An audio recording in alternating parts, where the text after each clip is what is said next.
founder, editor, and publisher of AtlasShrugs.com, and executive director of the American Freedom Defense Initiative and the Stop Islamization of America, author, columnist. I was a speaker. I was asked to be a speaker at the anti-Ground Zero mosque rally several years ago, and I graciously accepted that offer, or accepted the offer which was graciously offered. Anyway, so we welcome in Pam Geller. Hey, Pamela, how are you? Hey, Steve. Nice to hear from you. Well, good to talk to you. And you know, I'd like to say I can't believe it, but I believe anything anymore. I mean, nothing surprises me, and this certainly doesn't surprise me. I don't know the status of Michael Savage, whether he is still banned in Britain, but lo and behold, I pick up something, or I'm going around the internet, and I see that Pamela Geller and our friend Robert Spencer, who heads Jihad Watch, are now banned from Britain. Yeah. Now, how did that happen? It's an unbelievable story. I have to tell you, I had planned to go over to the UK with Robert to lay a wreath on Armed Forces Day at the site of the grisly jihad beheading of Lee Rigby, along with various members of worldwide organizations, Annas Gravis, Stop Islamization of Europe.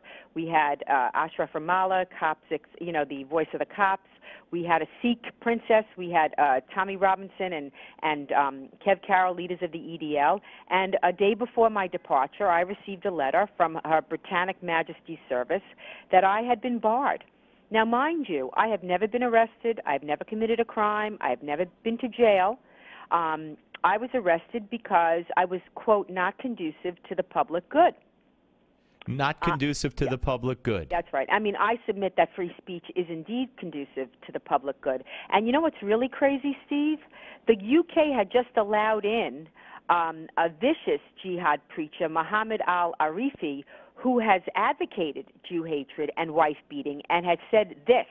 These are his words, quote, "Devotion to jihad for the sake of Allah and the desire to shed blood, to smash skulls, and to sever limbs for the sake of Allah and in defense of his religion is undoubtedly an honor for the believer."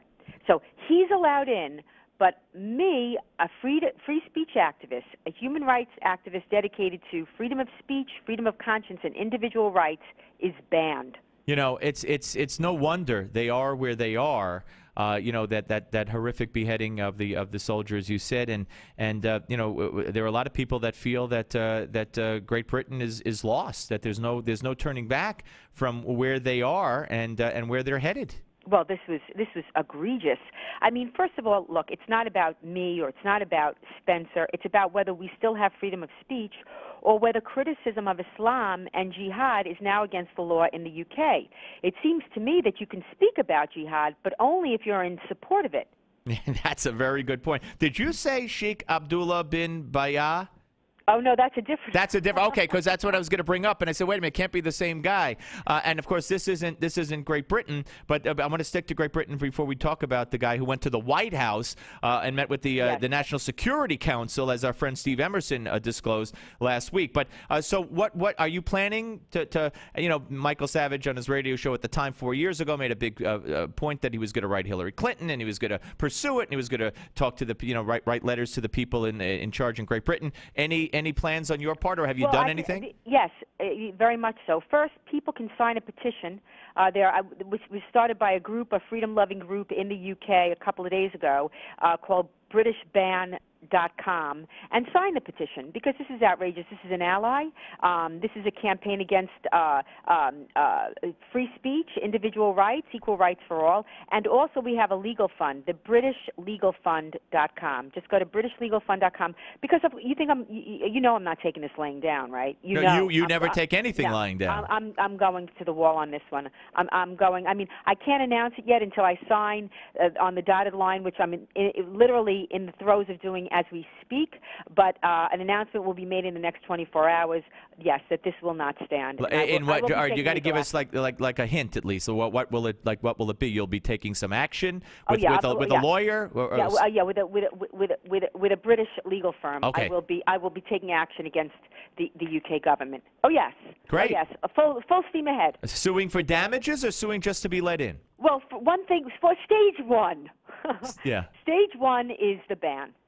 The ban is egregious. It's based on, I mean, they cited a quote of mine, Steve.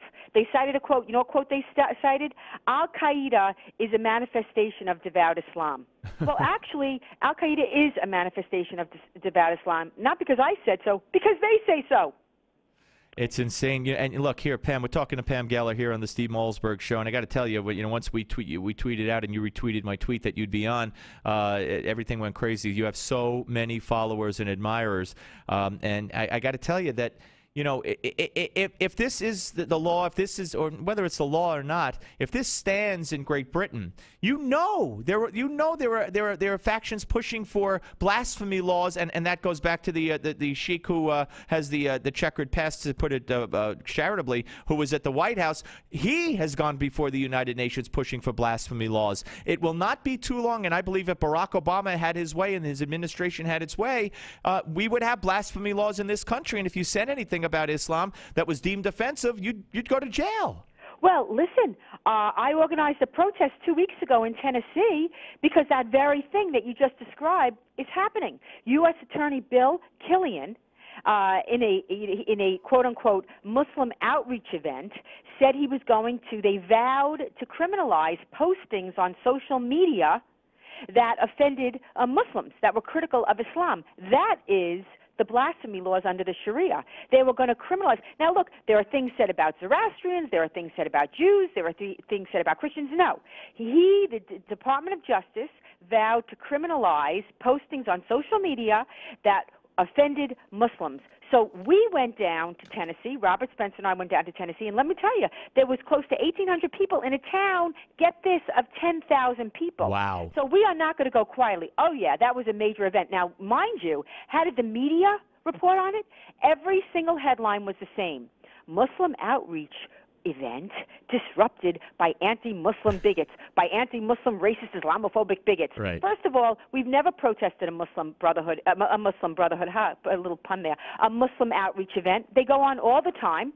Okay, we were protesting the fact that the DOJ sought to criminalize free speech. Now, mind you, that little factoid wasn't in any of the articles that reported on this rally. And what's interesting about these Muslim outreach events, I think the defining moment on Muslim outreach events, when Mueller, FBI Director Mueller, was being questioned, I think it was by Louis Gohmert, a hero, by the way, and was asked if the Muslim Brotherhood mosque that helped radicalize the Boston jihad bombers, okay, that was started by Al-Amoudi, who is now serving time as the single largest financier of Al-Qaeda in this country, if that Muslim Brotherhood mosque had been monitored, okay, after they had been warned by Russia, after they had been warned about these jihad bombers from Saudi Arabia. We can't monitor them. And you know what he said? No, we never monitored them, but we did a Muslim outreach event there. Unbelievable. Look, we can't monitor mosques. We can't say what the FBI can't ask questions. So when they did talk to the older bomber, they couldn't ask him specific questions. They can't say jihad. They can't say words because of groups. Some of the same groups, Pam, that have kept you or have gotten you uninvited to events, even at synagogues, even in New York. Yes. You've been uninvited after agreeing to appear. Groups come along like CARE. I've seen the emails. They urge their people to write, to phone, to fax, and call you a bigot, an Islamophobe, and you get uninvited. And this is why they shoot themselves in the foot, because that particular instance that you're referring to was a small Sunday morning men's club at the Great Neck Synagogue. Right. And that rabbi came under enormous pressure. It was relentless for a month and a half, and finally, yes, he caved. But on the same day, the Chabad rabbi, Gajzinski, extended an invitation to me. And here, an event that might have had 50 people, an event, they had to set up, Steve, a jumbotron outside, okay? Right. The Chabad shul was teeming with humanity. There were 600 people outside in chairs. And so what they do is they help me spread the message. That's all. I mean, they keep on shooting themselves in the foot. Yes, they have the power. Yes, they have access to these, the annals of power and the DOJ and the DOS. But the American people are not going to go quietly. The problem now is that they are literally in the war of ideas, in the war of the information battle space, they're being disarmed, and that's why what you're doing is so critical, and I salute you for it, and why we have to continue to sort of leapfrog over the enemy media, because they're very dangerous, and they're in bed with these Islamic supremacists and these Muslim Brotherhood groups. And by the way, you mentioned Louis Gohmert. He is a frequent guest on this show. All right, so let me take it back to Great Britain. So do you wear this as a badge of honor? I do. I think that, again, it was a huge story in the UK. And you know what's funny, Steve? It was the #1 story. It was the Independent, the Times, the Mail, every single newspaper. Not one called me for comment. Not one. What if I'm such a racist, Islamophobic, anti-Muslim bigot? Why not have me on and expose me for the racist, Islamophobic, anti-bigot that I am? No, because when I go on, what winds up happening is that more and more people begin to see the light, and they don't question their own thoughts, like they're not allowed to think them or to think them as a bad thing. Right. And so that's why they don't have me on. Here in America, it's really not been addressed, which is why I salute you for even talking about it, because they're also adhering to these Sharia restrictions. That's what it is. You cannot discuss, you cannot criticize political Islam or jihad, and you will be blacklisted. Look what they do to politicians. That's why Gohmert's such a hero to me, because he speaks anyway. Pam, not only that, I mean, you can't even talk about the fact, or no one in this country in the media will talk about the persecution against Christians in Egypt, for instance. I mean, it's all over the Middle East. The killing. I mean, look what just happened in Syria by the rebels that we are now supporting and that you and I, our money is going to support. They took a Catholic priest and they beheaded him as a form of sport, with men and children taking pictures and cheering and screaming and cheering, chanting Allahu Akbar. Yeah, and how is that not a story in this country? How is that not a story in this country? Could you imagine that? And how is Obama? And again, this is consistent.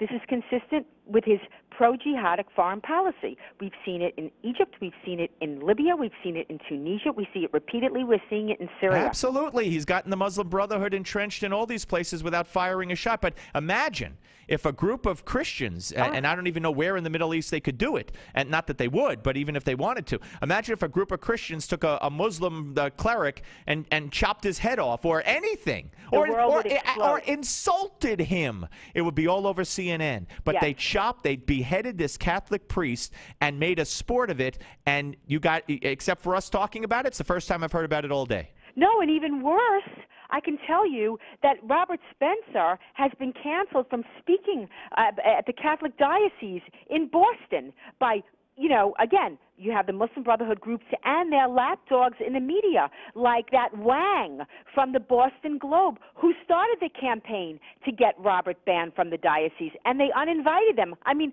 look, shame on them. Shame on them. Yes, shame on them. And shame on the Great Neck Synagogue also. Shame on any religion or any group that tries to silence you and people like Spencer. It's just under the pressure from groups like CARE. It's outrageous. Hey, Pam, keep it up. I've been remiss in not reaching out to you. The show is now 107 shows old, so we'll do it again. Woohoo! And listen, I'll keep reaching. Let me know how this progresses, and we'll follow it. You're a good man. Thank you so much. Thank you, Pamela. Take care.